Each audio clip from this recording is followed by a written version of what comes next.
HAZ is his own worst enemy. HAZ makes a second debut on good chum James Corden's show to sell book. Prince Harry will make a second appearance on his good chum James Corden's show to sell his book, a royal expert claimed. Prince Harry announced the release of his memoir next year during the Queen's Platinum Jubilee. The Duke of Sussex promised that the book will be accurate and wholly truthful and said it will focus on his experiences, adventures, losses, and life lessons. Royal commentator Neil Sean has claimed Prince Harry is considering taking over from the Late Late Show host James Corden to sell his book next year after putting in an appearance on the programme earlier this year. Mr. Sean said, "One of the ideas that they're floating around over at CBS is the fact that Prince Harry, for one night only, could simply take over the Late Late Show, which is hosted by James Corden. When you think about it, does make perfect sense simply because they're good chums, and, of course, it would be a great way for Prince Harry to sell that book directly to the American public. They could film some sort of skits and jokes, the type of thing that happens on these late night shows." He continued, "Now a lot of people may skip and say, oh, this won't happen. Let's not forget he does have to do something to sell the book. It can't be all serious, they need to be able to show a fun side, and as ever we have to say allegedly at this stage it's very early days, but this has happened. The book is due for release in 2022 during the Queen's Platinum Jubilee." Announcing the upcoming release, the Duke said, "I'm writing this not as the prince I was born but as the man I have become.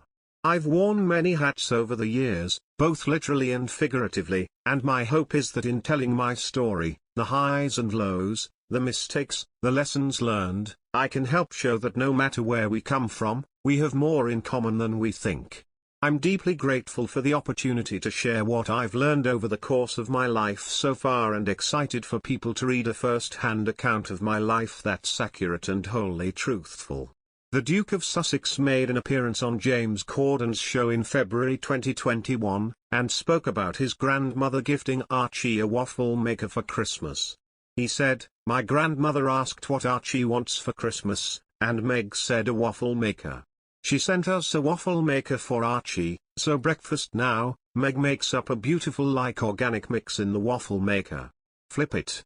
Out it comes, Archie loves it, and now what he does put yogurt and jam on top. I don't know if that's the right thing to do. He loves it." Mr. Corden replied, "You are glossing over the fact, I cannot for the life of me imagine the Queen ordering a waffle maker to be sent to son. I can't get my head around." Meghan Markle and Prince Harry also paid tribute to human rights activist and anti-apartheid hero Archbishop Desmond Tutu in a personal message following the death of the South African civil rights icon on Sunday at the age of 90. Archbishop Tutu will be remembered for his optimism, his moral clarity, and his joyful spirit.